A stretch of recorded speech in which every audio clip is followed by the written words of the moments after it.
welcome back to our fantasy card season, and for this episode I have some good news and some bad news. The good news is that we're racing at yet another permanent road course, and at this type of circuit we've won 3 out of 3 races.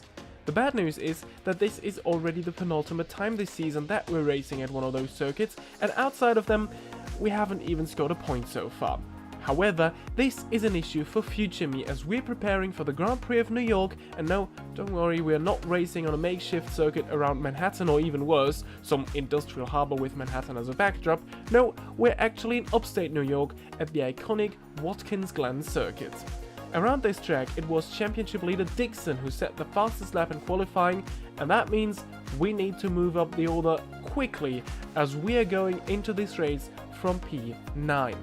The rest of the grid will be on your screen right now. And with that, let's start the Grand Prix of New York.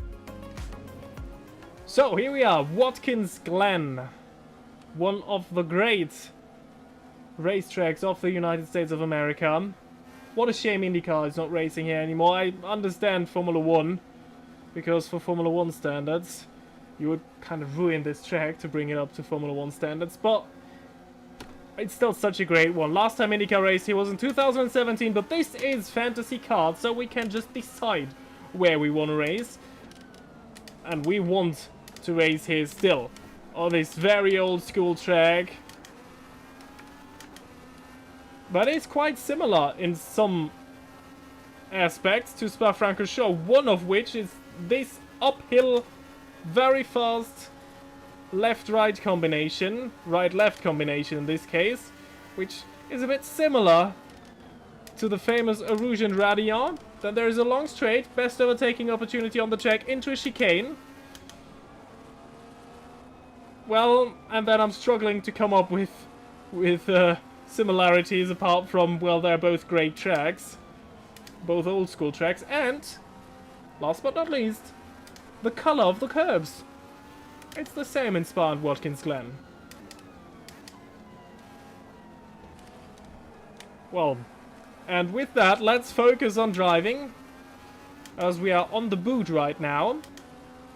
And that corner that we just passed, which is called Toe, keeping in with the theme of boots. That is one where you can really easily lose the car on the power. Ooh.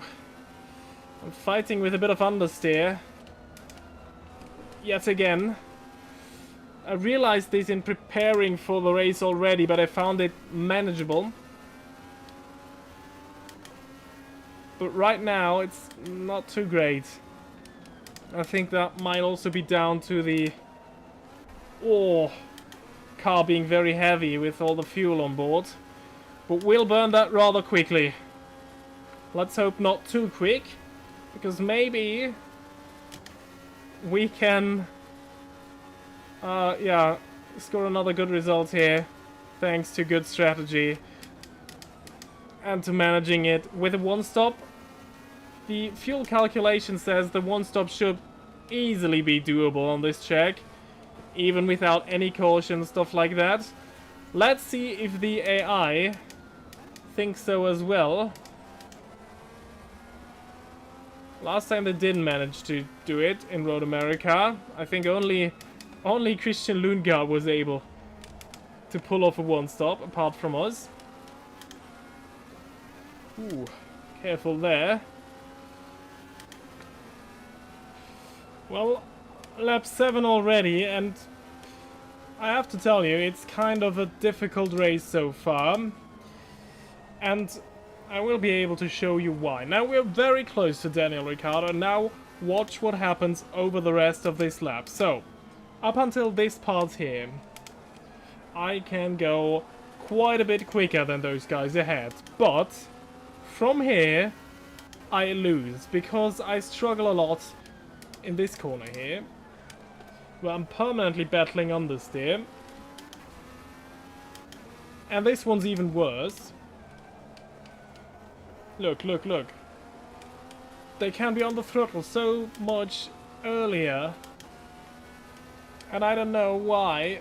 But then, from this point here, I'm gaining on them again. You'll be able to see. Now, in that first sector.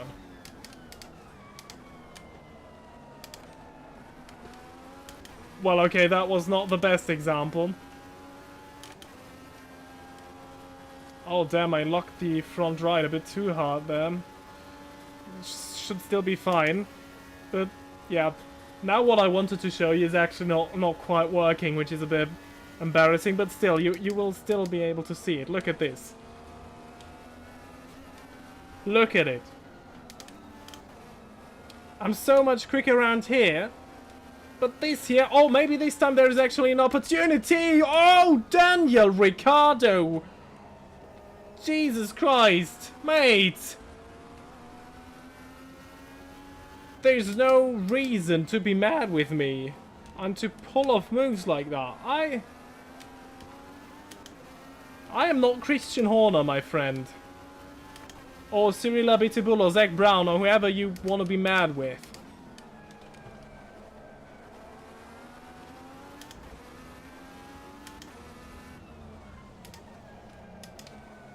Once again, look, this is what I mean.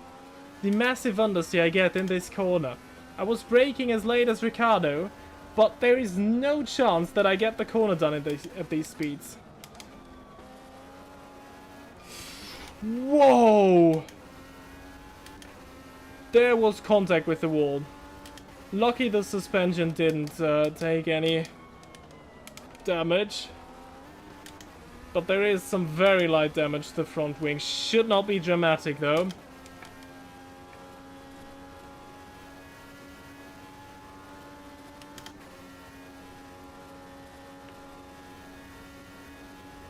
But that has to be a wake-up call now.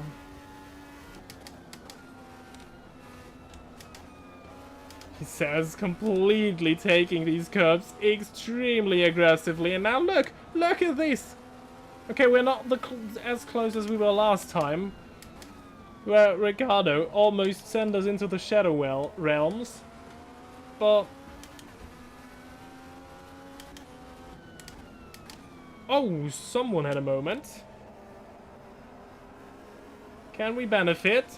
I don't think so.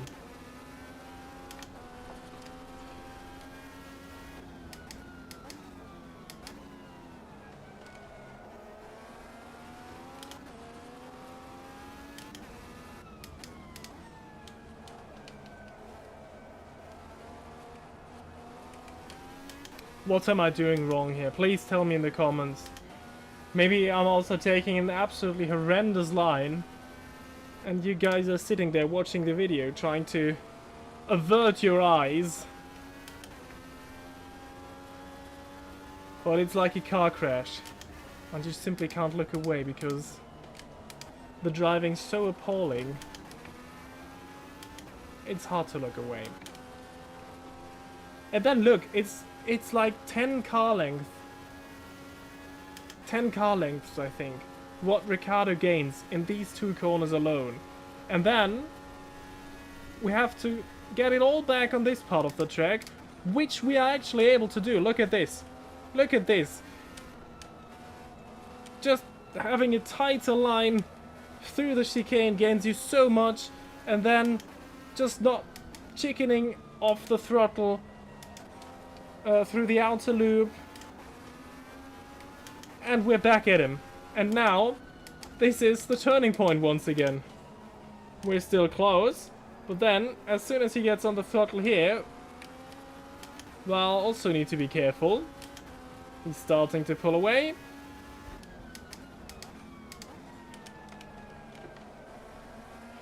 Now that went a bit better. Maybe now, if I don't make a complete mess out of this corner, which I instantly do. Oh, come on. And that's it once again. That definitely is it once again. And that was it for the race almost instantly.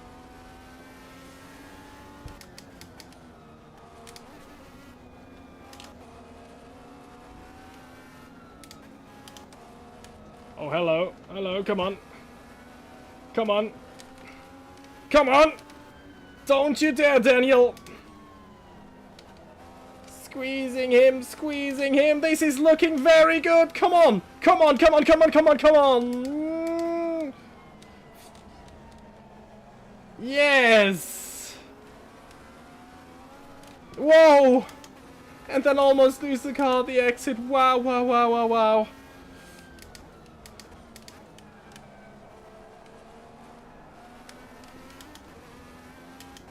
Close encounter there.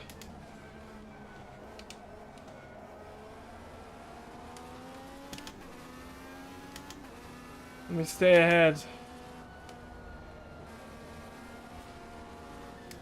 Ricardo in the pits. Interesting.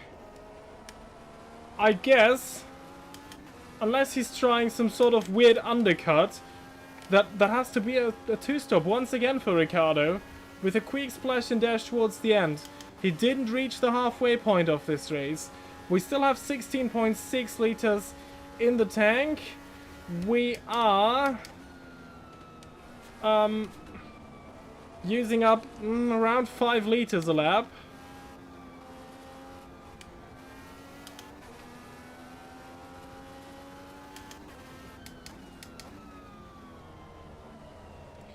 We're going the same pace as the leaders though.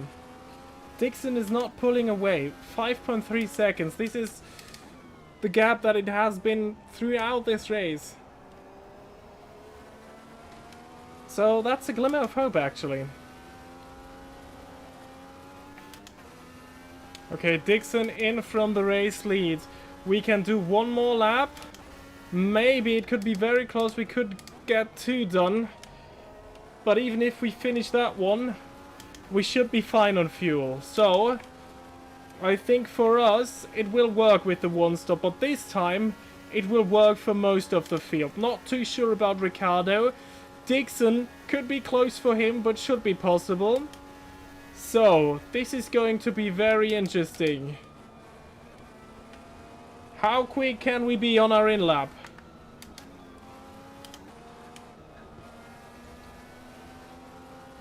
Oh, we're gaining a lot. This is a very good lap so far. All the others are just crawling back into the pits. Let's check. Does everything look alright? I think it does. Let me just check on this straight here, which should be a bit easier. Yeah, looks good, looks good.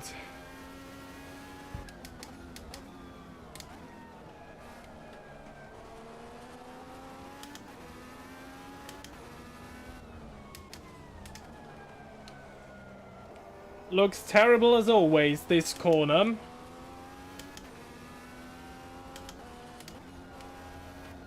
Okay, now that is a bit of an awkward pit entry.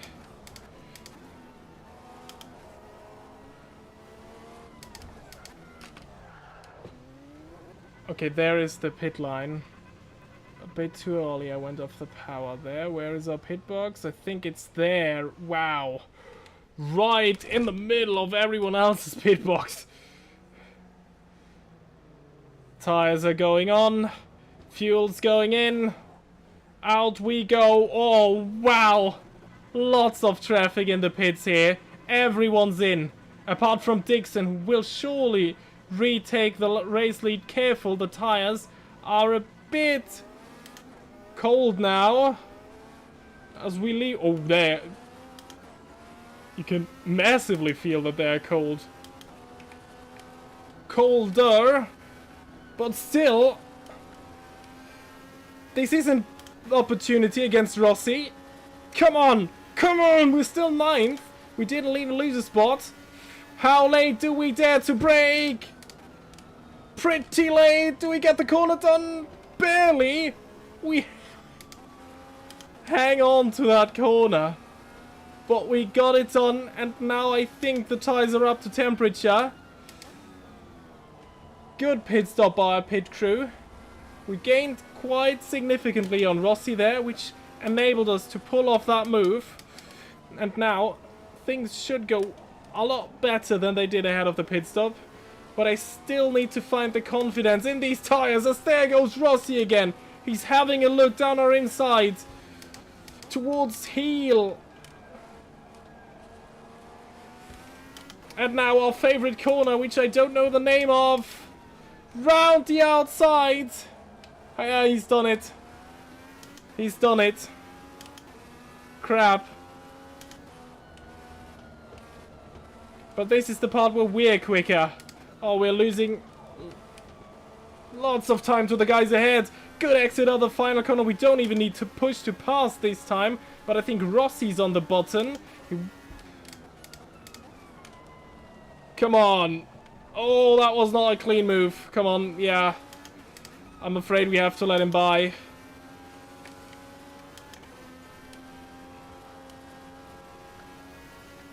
Oh, and this time it will be a lot more difficult. I've also wasted lots of push to pass in that first stint, trying to catch up and keep up with the cars ahead.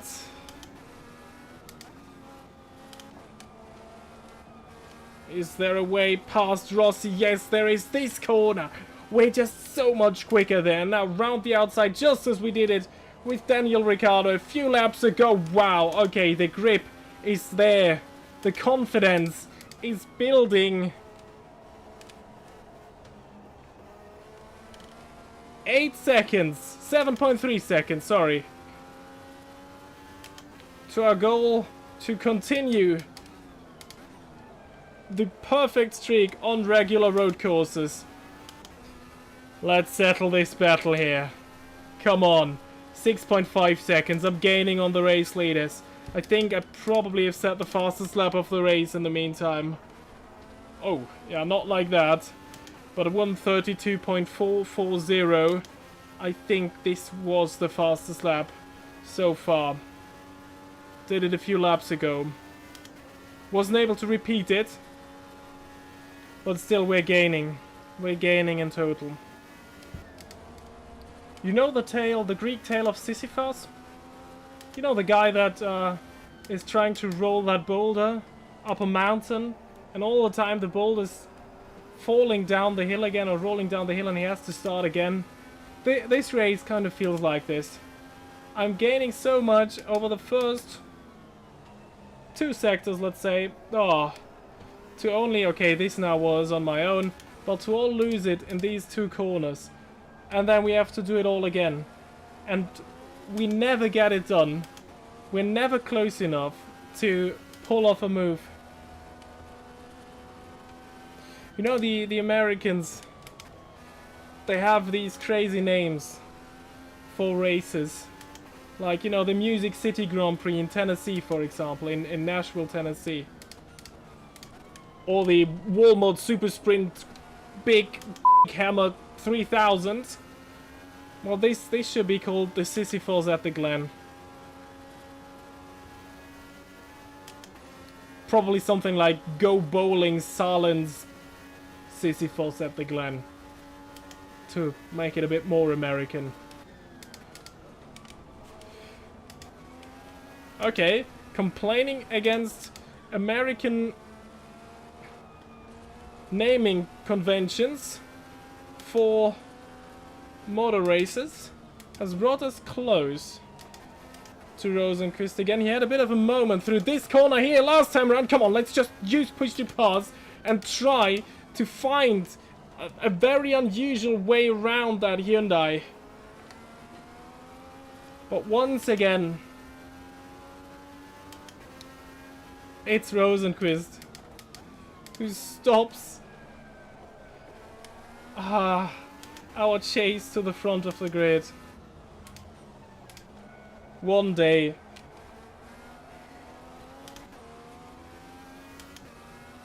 I'll just breeze past him and never look back. But I don't think that day is today. It might be, because he seems to be struggling a lot right now. So maybe, I don't think we will be able to fight for a podium here. It's way too late in the race for that. But this surely is it. Rosenqvist's tires are cooked. I take this has to be the case. Come on. There we go. Bit of push to pass. And it's... what's goodbye in Swedish? The opposite of hey to Felix Rosenqvist. Have I spoken too soon?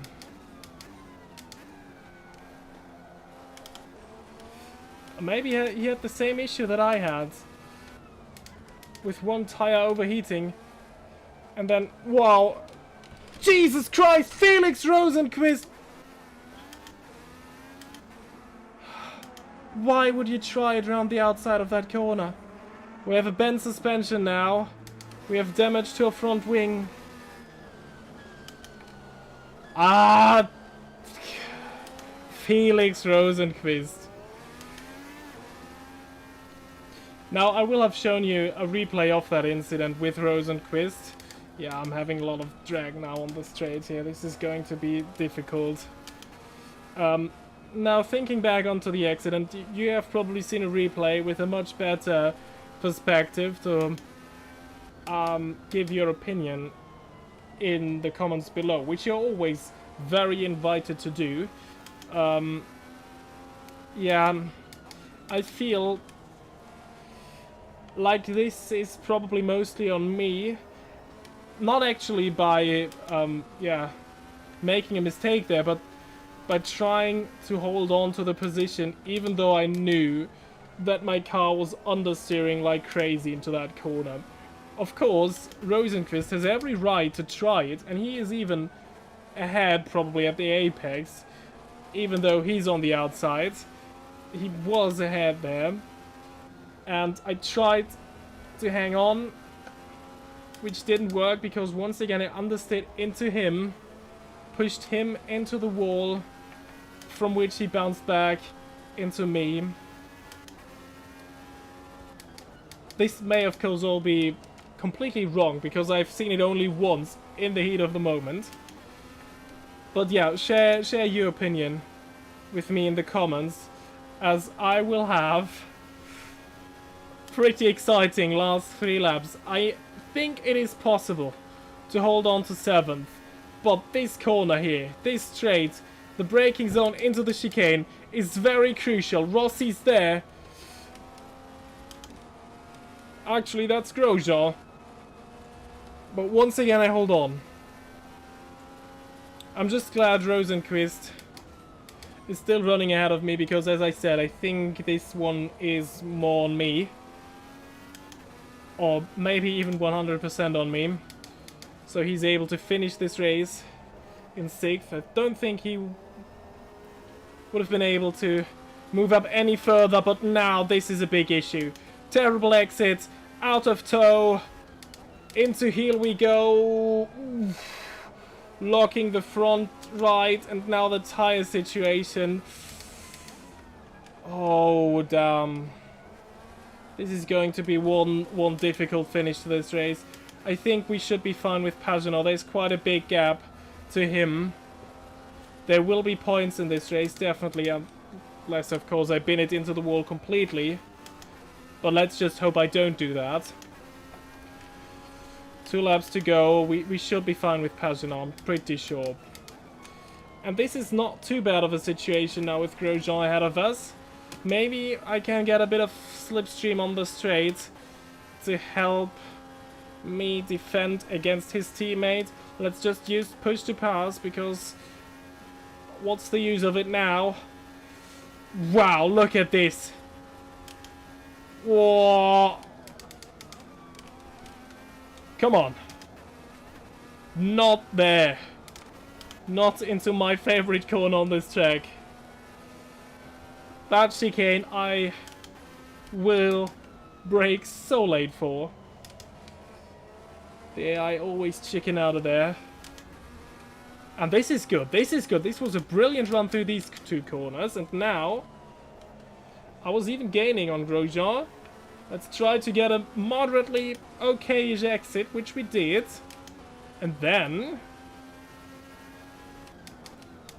yeah, it's these 2 corners. Oh, I feel the pain of those tires. I really do feel it. Let's just don't even give him the opportunity to find any sort of... Yeah, well. Yeah, the car's done. The car's broken. The tires are gone. That's it, guys.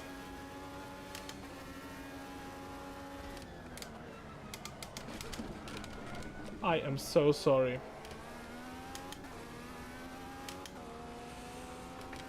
That's the front wing, even more damaged. And now we're losing downforce. Oh, damn it. Now this... Ah, I was too ambitious there. I thought maybe if I take a little risk into that turn 1 braking zone, I might be able to get him into the chicane.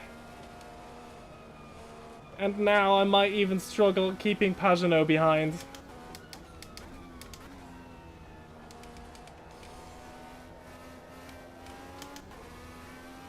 I think I should call myself Lance Stroll for the next race. And let Alonso back into the Dream F1 Aston Martin seat. Because this is rather Lance Stroll's North American adventures today.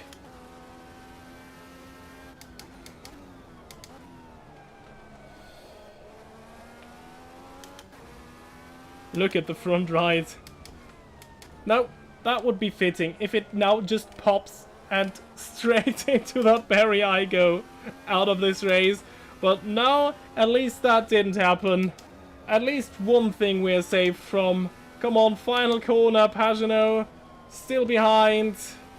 Push to pass, out of the final corner. P9 in the end. And you know what?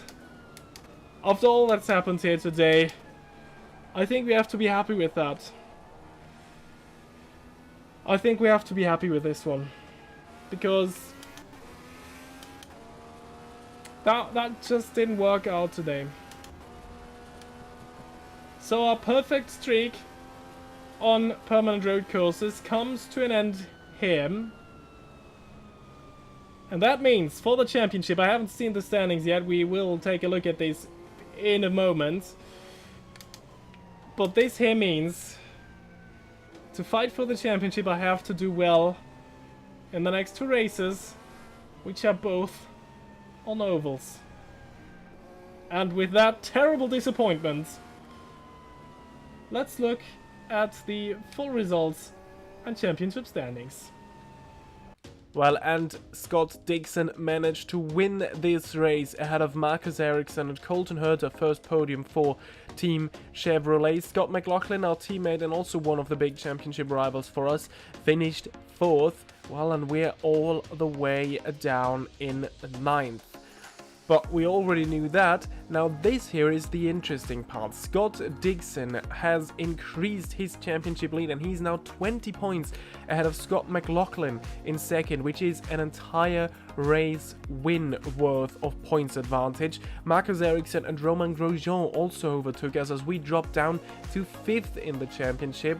And we are a massive 33 points behind. So we have to rely on us doing well on the next 2 oval races to try and stay in that championship fight. Nothing's lost yet. We have 3 races to go, but it will be much more difficult with that result today. But at least our team for performance is still at the top of the team championship ahead of Chip Ganassi Racing and Hyundai, who moved up massively this race because of the good results from Rosenqvist and Ericsson. And in the Constructors' Championship, well, it is Ford ahead of Chevrolet. And that has been it for the Grand Prix of New York. The next race will be at Gateway. It will be an oval race, but it is rather a short oval. And I actually did well there when doing the Kart 1998 Championship. So, at least there is a bit of hope. Subscribe to not miss that, leave a like if you did enjoy this video, and I hope to see you all the next time. Until then, goodbye.